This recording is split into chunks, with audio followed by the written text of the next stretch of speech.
I brought two Bibles up here. I guess you guys are in trouble. I'll let you have it, both of them. Good morning. So I decided I wanted to change the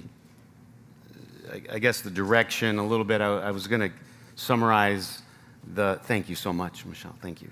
I was going to summarize the summer on the fruit of the Spirit, and such a good thing to talk about: love and joy and peace, patience, on and on.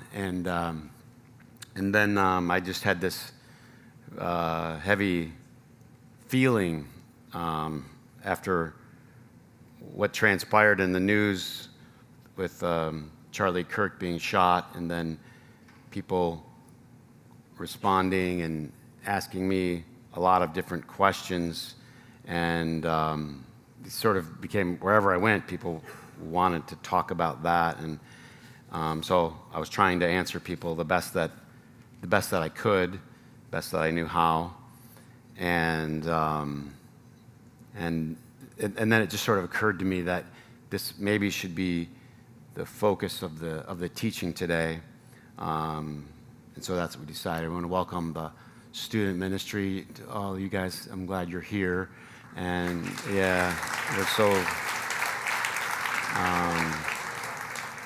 so genuinely proud of you guys, and you're our, in some ways you're our hope out of this. You're our future. And I hope what I've seen in you is you guys, you have. But I hope this will always be your direction, the cross of Christ, for the rest of your life. And by the time we get to the end, we're going to celebrate what Jesus did for us there on the cross. We're going to share it together as a family, which I think is so important. I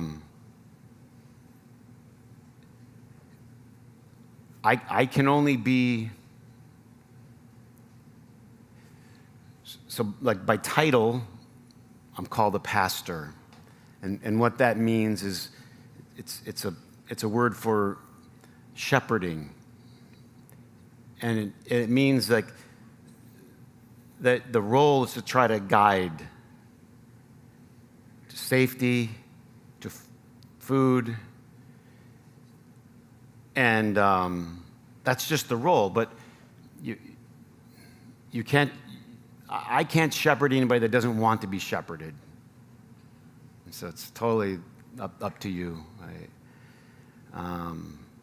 If I can offer you something good, I want to.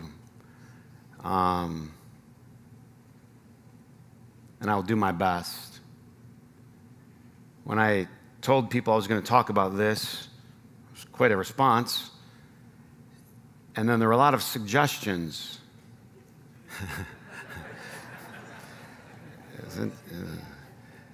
Don't forget to talk about this, people said.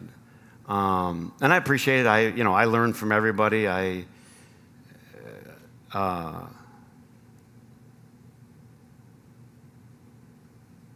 But it's also interesting what's missing.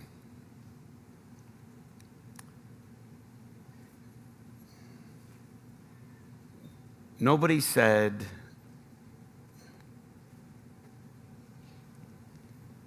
tell people to love their enemies.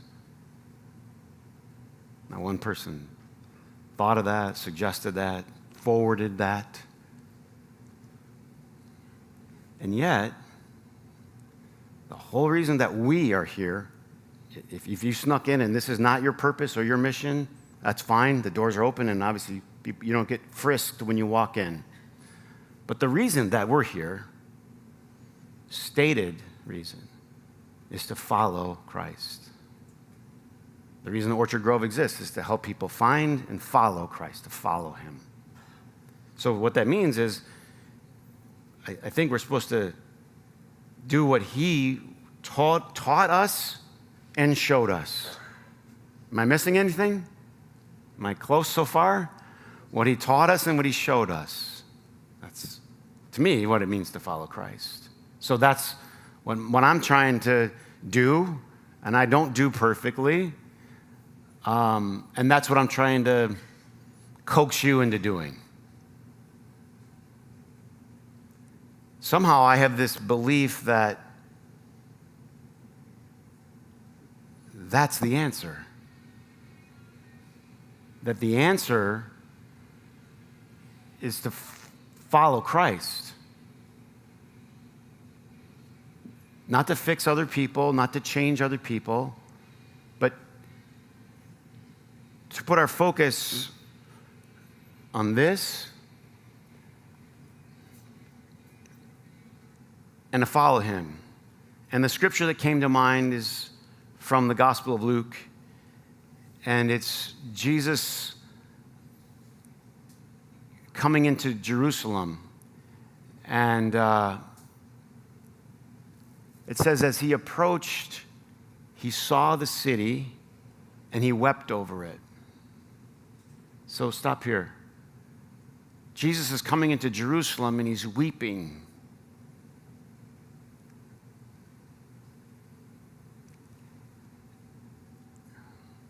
No one suggested to me, no one forwarded to me, try tears.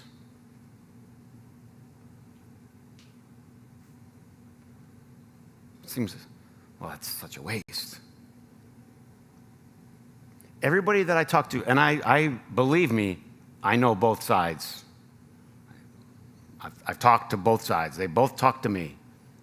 So I know the arguments. And what happens is everybody has their argument thing loaded in their head. I got 6 bullets. I'm ready, right? Right here. I'm ready. So you say your thing. I'm coming. I know how I'm going to reply.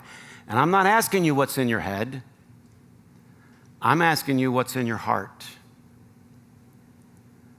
I'm not asking you to reply to overcome someone's argument. I'm asking you to come in, look at the city like Jesus. He wept. No one said, let's try tears. Let's try crying. Now, I could say I haven't physically been crying, but I feel like I've been crying for internally. I have a cloud over me.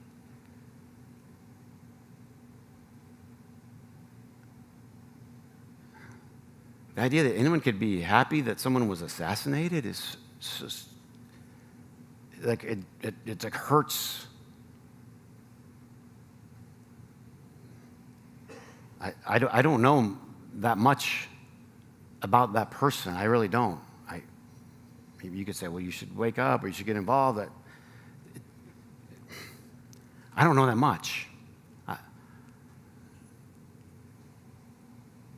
I know that this is not the way forward.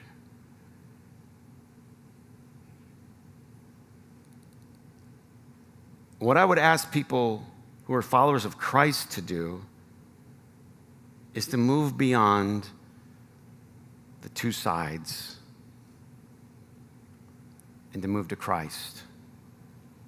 That's what I would ask people to do. Obviously, you can still vote and still, you need to and all. But this is what I worry is going on. People are replacing this with this. This is not the answer. This is not going to get us there, my friends. This is going to get us there. And some of you are even doubting it when I'm saying it, which is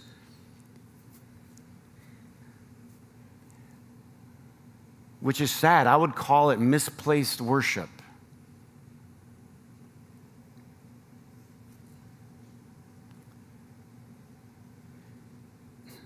The Bible introduces something called the gospel. The word's been so used that people think they know it and they have no idea what it means. But it means good news, and it means here's good news. Here's a way forward. Here's a way. Here's a way.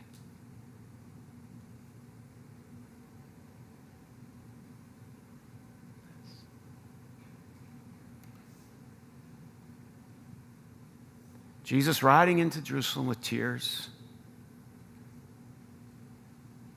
And then it says this, he's weeping over the city, and then as he approached it, he's weeping. He's weeping because people, they don't get it. And he says this, if only you had known on this day what would bring you peace. If only you knew. They were convinced. They were fighting like mad back then. They were convinced they knew the way. You had the Zealots, you had the Pharisees, you had the Sadducees, you had the Romans. Everybody's convinced. You just got on our team. This would be fixed. And Jesus is crying. He's like, I'm here. I'm here.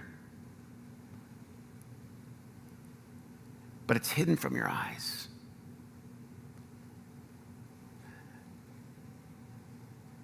All I can do, I can't talk about, I know almost nothing about that subject, but here's what I can tell you about. I can tell you about Jesus Christ. And what I can tell you, he's not irrelevant to the conversation. Oh, I got to do this, and then, give me a little Jesus in the back pocket to get me where I'm going. To follow Jesus would then mean to try to some way leave your life, whatever you're focused on, right? Whatever you're obsessed with, you leave that and you turn in the direction of the way that Jesus calls you. Am I close? To the disciples, leave your nets and go this way. Now, what if this way gets difficult? Then you got options. Go back. In fact, if you read the Gospels, many people did. They didn't like what he said. They went back. He said, this is a difficult thing. What if Jesus calls you to do something difficult, uncomfortable? Then what? Do you take the Jesus fish off of the back of your car? No, do you? Do you take the stickers away? Do you put the jewelry away? Or do you keep the jewelry and the stickers, but you really don't follow him? Because he's going to ask you to do some stuff that's uncomfortable. This is what nobody is talking about. And it was what Jesus taught us. Matthew 5, you have heard it said, love your neighbor and what? Hate your enemies. There's just way too much hatred. And there's way too much justification for hatred. Because as soon as somebody spits out their hate, and of course you don't call it hatred, right? Because we teach, Charlie, don't say that word, right? So you camouflage hatred in something else, but it's hatred. And then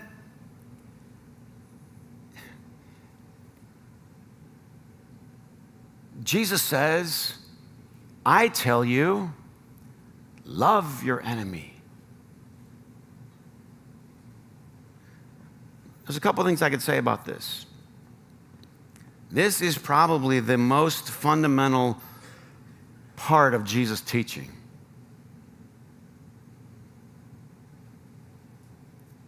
When you say, follow Jesus, he's like, love your enemy. Now, did I say this is easy? No way. We're not talking about easy. That's not what we're talking about. We are not talking about easy. We're talking about following Jesus. And we're pausing over really one sentence that is revolutionary.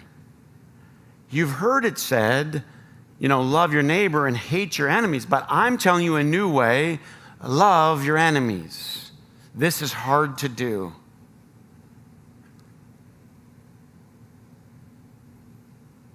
Pray for those that are persecuting you. Pray for them.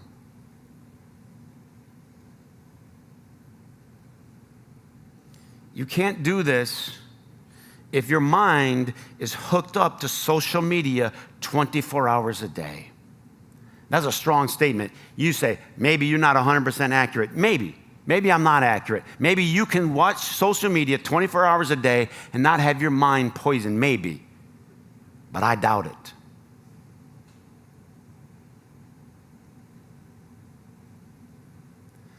So what I see happening is people have all these things in their head, why they're right, why they're justifying the hatred. They have reasons to justify it. And when I look at Jesus on the cross, he's doing things like this. Father, forgive them.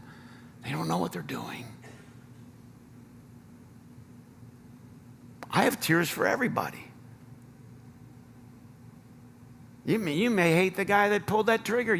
I have tears for, I felt so sad. I felt tears for his dad, turned him in. What happened to tears?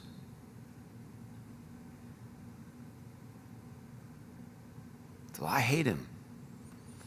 That's the problem. When you fighting for what's right, when it gets into your heart and it becomes hatred in here, it's not good, friends. Somehow Jesus showed us. Somehow he showed us. He kept going for the good. He kept on, but he never let it get into him. I remember years ago, I was coaching young leaders, and the one thing you can do is if you've been through some things, you can help younger ones. And now I'm not as young as I was, and so I would help other younger leaders. And I would tell them my own struggles. And I said, one of the things that's hard to do is it's hard to have a thick skin sometimes. Anybody with me? People say things about you and it hurts, and it's like they say, get a thick skin. Just get a thicker skin so it doesn't get in you. And I said, here's the trick. Here's the trick to leadership. The trick is you got to have thick skin and a soft heart. And you know what I found? The tendency, the temptation over time is to get a hard heart and thin skin. You just harden yourself towards people. That's what you want to do. But you can't. Jesus somehow, the thick skin was this idea that he knew all these people were struggling. All of them were struggling. Even his disciples fled.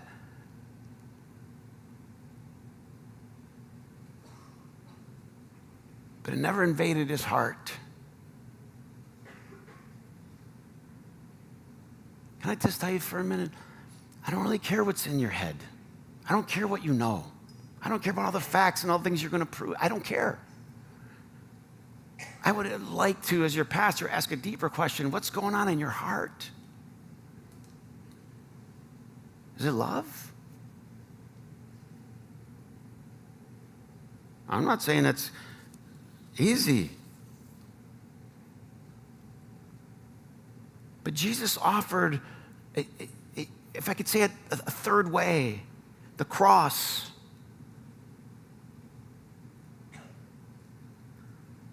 And I understand, like, if you're on the outside, what I mean by the outside is, like, you're out in the world and the conversation's not centered around Christ, which ours is. Then you say, oh, that's just a little cheap cop-out. You just bury your head in the sand, or Chris is just going to cry his way out of this. I understand that accusation that is too simplistic. I understand that.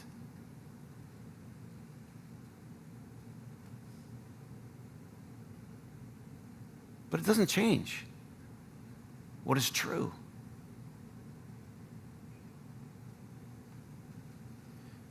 One person said it this way: the cross is how you work for the answer, listen carefully, without becoming part of the problem itself. The cross, the Jesus way. You're working for the answer, but you are not becoming part of the problem. Anybody here ever get in an argument with somebody? And I mean, it was like they spilled something that they weren't supposed to bring it in that room, and you had told them. And so now you got to tell them again that they did is wrong. And they gave you their reason that they did it, and then you went back. And then all of a sudden, you were not a part, and then all of a sudden you're a part of it, because now you started saying some things. No? Anyone here ever been in a fight that's got way too far? It's just, well, I got to one up. Now I got to one up. Now I got to win. There's a thing that happens physically, I guess, physiologically, like happens in your body when you get into a fight. Hopefully you don't, but I grew up in Flint, but your body chemistry changes. Something physiologically changes in your body. And I call it the adrenaline of fighting. And here's the problem. When you start fighting with somebody, at some point your adrenaline kicks in. And it doesn't matter if it's fist fights or thumb fights, your adrenaline kicks in. You will feel the change.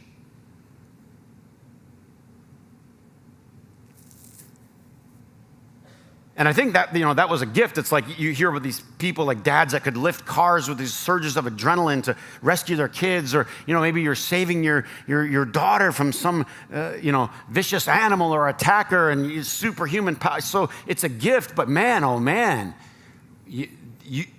you start running on that stuff.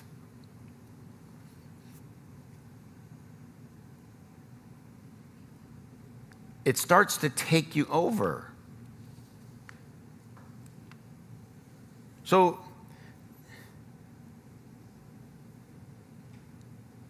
we get carried away. And we've all seen this. It's apparent that Jesus riding into Jerusalem with tears is a parent watching their two children fight viciously. Any parent that's ever seen this, they always fight, right? But if it's ever gotten to a level that's vicious, it's all it can do is break a parent's heart to pieces.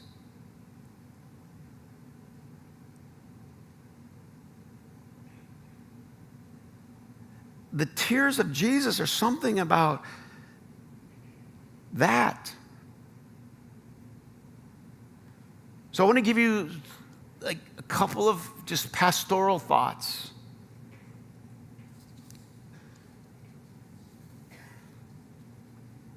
I know everybody's going to want to tell me what I didn't say, and it's so, let me just tell you this, I'm not going to do a good job. You're not going to go, oh, great job. I've done this a few times over the years, and it's like I just want to go, when this is over, I'm just going to want to go get in a hole. Because someone's going to tell me what I didn't say or what I forgot. And it's like, can't we look at each other in our hearts anymore? When you're getting in an argument with somebody, you just want to win, and you just wait for them to say the wrong word? Or are some of you not as cynical as I've been at times in my life? Oh, I'll just wait for you. Oh, no, I got you. I'm not trying to hear your heart. I'm not trying to connect. No, am I wrong? So this isn't about you finding me saying the wrong thing or missing something. Or I don't have a publicist, for the love of God, to comb every word I say. We need Jesus, and we need to follow Jesus, and we need to do Jesus stuff.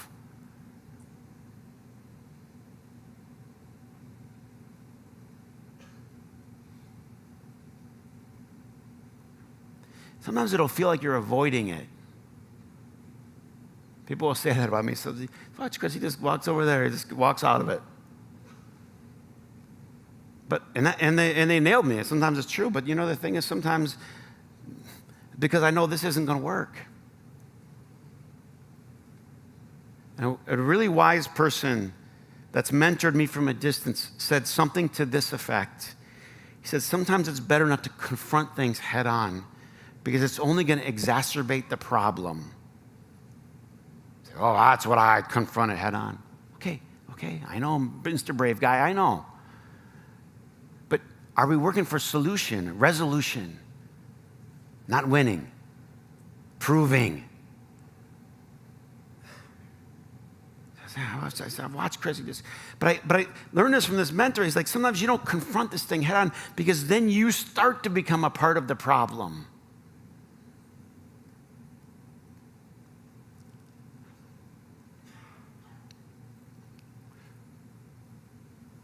Be careful about labeling the bad people as over there, out there. Be really careful.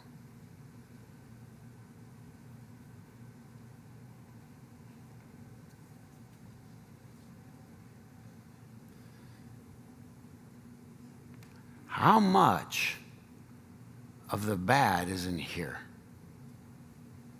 Now, you're some really good people because I know you. Honestly, I'm not just buttering you up. You're good people. But I know my own heart, so there's a percentage where this is the responsibility. As long as your problem is out there, I think you're missing it. Like, oh.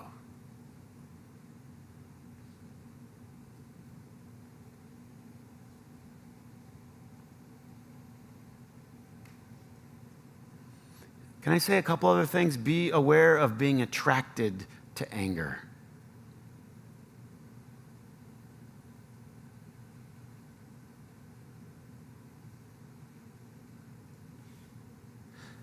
Let's get a little bit practical.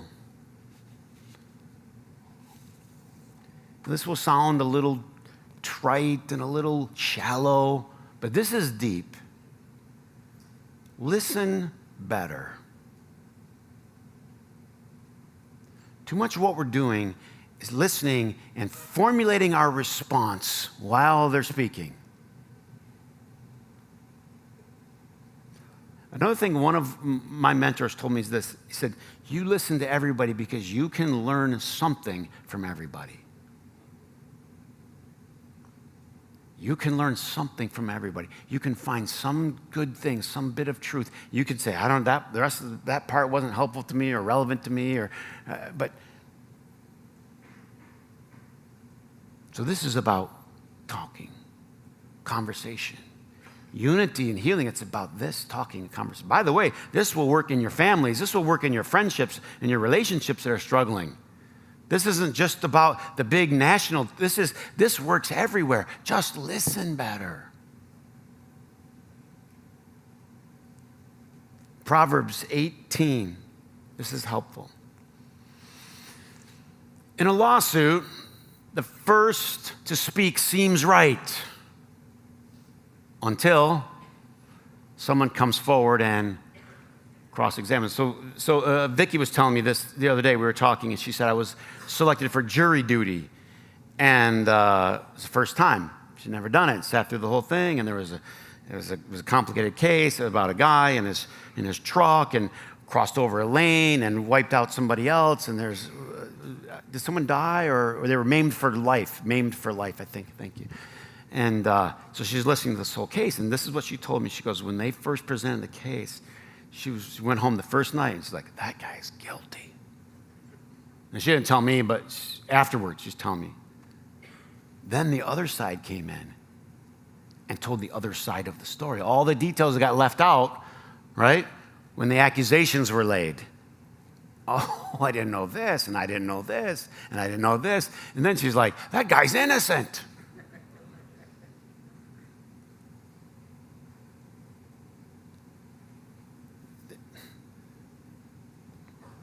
There's a reason that it's an old saying. There's two sides to every story. And if you really, really know what you're talking about, you know there's probably 3 or 4. Because there's 2 sides that get presented, and then there's a side that you never know, the side that no one ever told, the side that no one ever found out about. Do you know why we want to judge so quickly? Because it makes us feel powerful. We don't like not knowing. It's a little uncomfortable.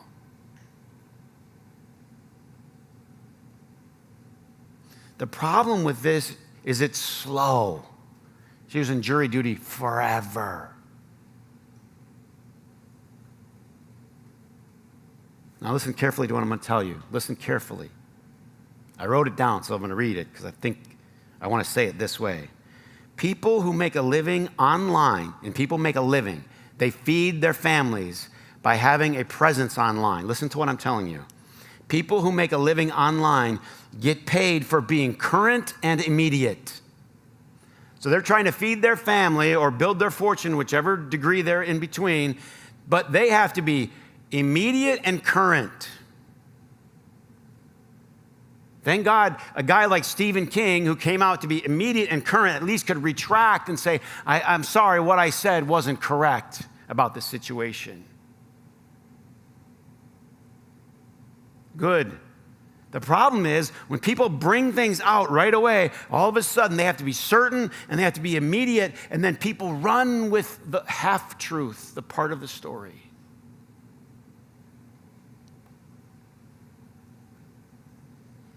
Stop listening to that.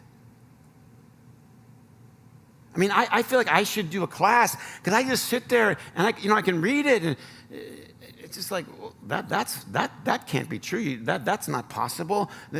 What do you have to? Some people don't want the other. Why would you not want both sides of the argument? Why would you not want the cross-examination? Only because you just want a person to be guilty or you want them to be innocent. You've already decided. But it takes forever. And we don't like waiting. We like knowing and condemning. Proving.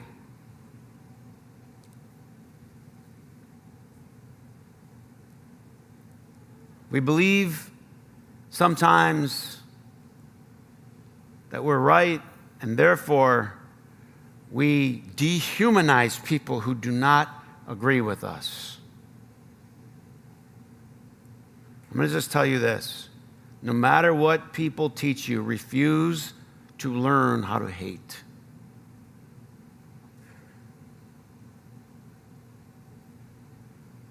Do you remember David?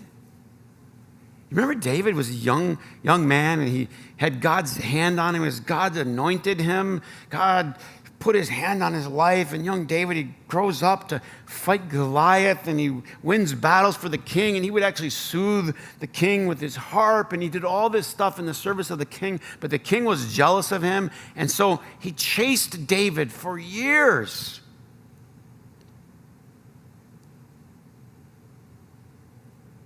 Because he was afraid of David, and David was just trying to do whatever God told him to do, and actually serve the king in the meantime. And Saul hunted him and hunted him and hunted him. And then when Saul and his son Jonathan finally died, a messenger came to David. And he said to David, Saul has died, and I brought you his crown. Now, most of us, let's be honest. If you have a maniacal king chasing you down for years and years and years, the day he dies, you throw a party. Not David. He tears his clothes. Tears his clothes. That was God's anointed. Where's the celebration, David? He was a bad dude.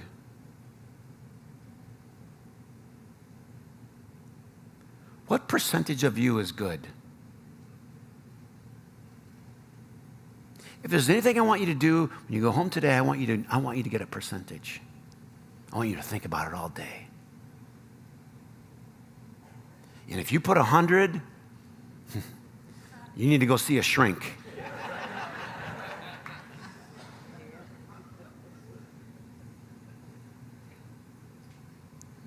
What percentage?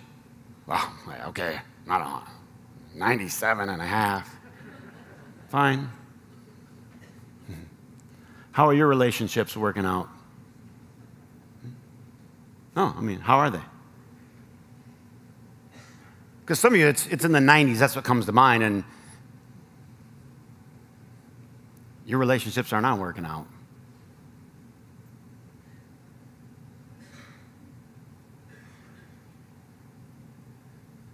I'm not saying you're only 10% good. We need some humility around who we really are. Or as Jesus said, he who is without sin cast the first stone. God, the stones have been flying.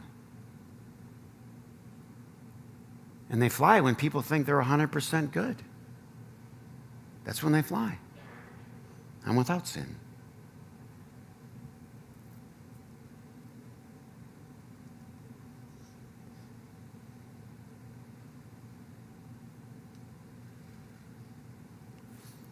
We need to communicate more in person. I know I'm old, I know.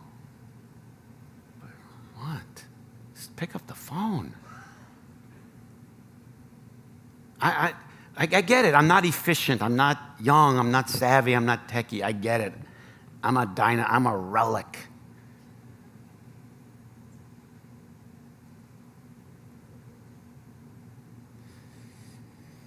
This is not doing us good. Because you can cause a lot of pain with this, and you don't have to look in someone's eyes and see the pain that you're causing. You don't say mean things with this. Can I tell you a story that maybe I've told before, and maybe it'll be helpful? When I first became a youth pastor, I had passion, man. I was like, we're getting this group rocking, like this group's rocking, and we were going and going, and I had one like old-fashioned person that was just, I call her a snapper. And all she wanted to do was catch the kids doing something wrong in the group. Do you know what I mean? Like, she came in ready to find them doing something wrong. And I was like, we kind of want to go away from that. And I'm about order. Believe me, I had rules. So don't think I'm all about put the cell phones away during youth service. That's from me. So bring it on. But I'm all about order. And I'm all about respect and all that. But what I told these youth leaders, I said, if I can't engage them, then snap at me. I mean, my saying was, it's got to be a sin to make the most amazing story in the history of humankind boring. I got to be the sinner if I can't keep their attention with that story. So snap at me, don't snap at them. But it was ingrained. So this leader, I was the youth pastor at the church where my grandma went that I came to Christ in. So she was my teacher. She was my Sunday school teacher. And now I have to fire her, and she's a volunteer. You get where I'm going? We're going to have a difficult conversation. I was a student and I respected her, but I was like, it wasn't working. She's a volunteer, I have to fire you, and da-da-da. And so what did I do? The courageous thing, I wrote a letter. Thank God I had some mentors. The previous youth pastor was still there. He's a good friend of mine. He became the associate pastor. He would debrief me. How's it going? I'd tell him, I'm like, well, I'm going to have to send her a letter. And he goes, come here, little puppy. He goes, you can't send her a letter. You got to look in her eyes. Oh, I hated that answer. God, did I hate that answer. I'm still talking about it. 30 years later, I'm talking about it. That sickening feeling in my gut. And I knew he was right.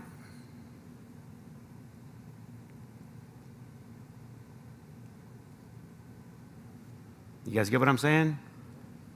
You got to look him in the eye. If you got to say something difficult, or don't do this. Do this. And please set an example for them. Don't do this. You this. You. Come on. Everybody knows you'll say and do things, behind the protection of this that you would never do. I have to share some more incredibly good scripture. More on listening, more on communicating. Ecclesiastes 7:21. Ready? Do not pay attention to every word people say, text, tweet, Bumble, I don't know, whatever. What do you guys do? Snapchat? I don't know. I know I'm not cool. Ryan's cool. Don't pay attention to it. Oh, Chris, just don't pay attention to it.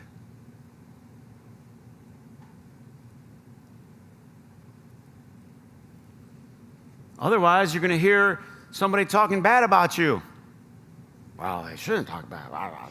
Okay, look, get over yourself, first of all. Everybody look here. So what? People talk bad about me. I'm okay. It doesn't feel good. I'm not telling you it feels good. I'm just telling you it happens. People talked bad about Jesus. Then they killed him.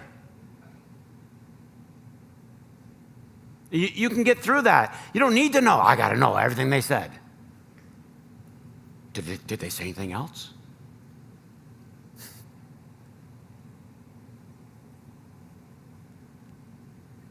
And when it comes to this discourse that's going on, it's like we're waiting to catch somebody saying the wrong thing, not quite exactly right.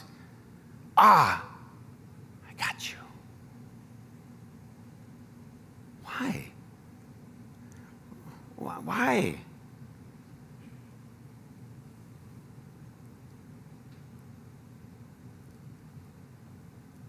In the Message paraphrase, you should read that same verse, because he says, because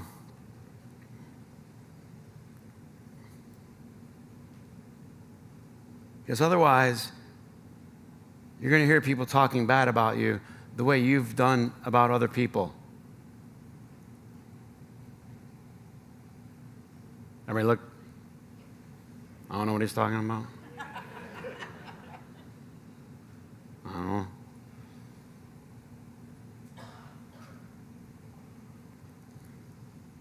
Oh my goodness. Am I 7 minutes over time? Right.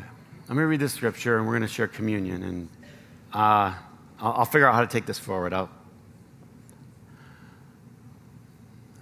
Obviously I didn't know how this was going to go.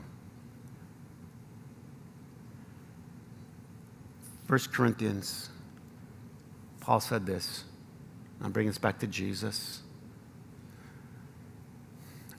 Can I tell you this before I say this? Because sometimes what I fear is, I think what happens is people go, well, Chris said that because he's a pastor or because we're in church, not because he believes it from his bones. I did a wedding last night, and I always or a funeral sometimes, I have to tell people, I'm not telling you this because I'm the pastor. Like, because everybody, like, they get there and like, oh, the pastor's got to talk.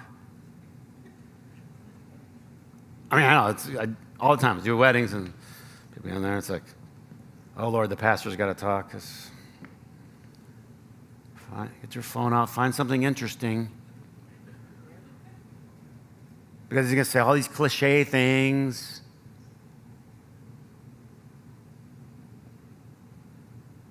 This is like the oldest topic in our history, the cross of Jesus Christ. And I'm going to tell you why it's relevant right now. Not just so you can get to heaven. For Christ did not send me to baptize, this is Paul, but to preach, but to tell the story, to proclaim, you could use the gospel. There is a good news thing going here. There's a way.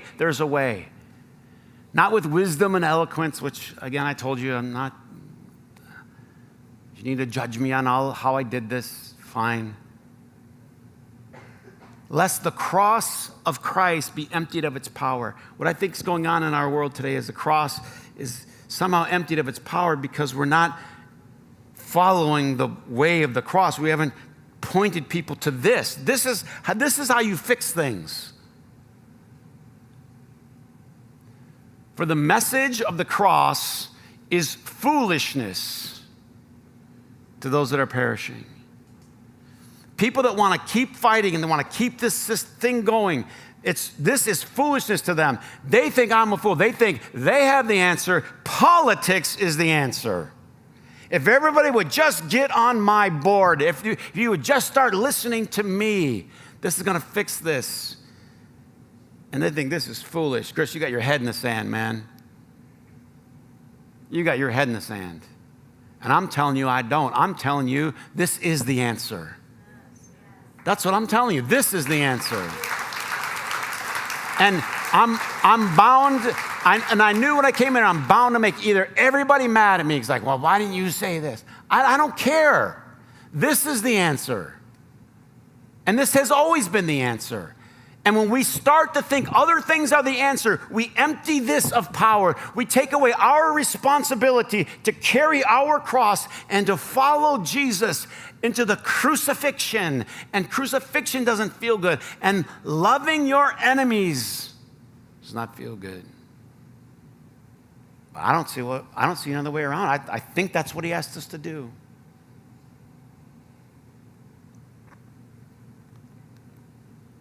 But to those of us who see it as salvation, who are being saved, it's the power of God. That's the answer. That's the answer. What's the answer? Just follow Jesus, but actually follow him.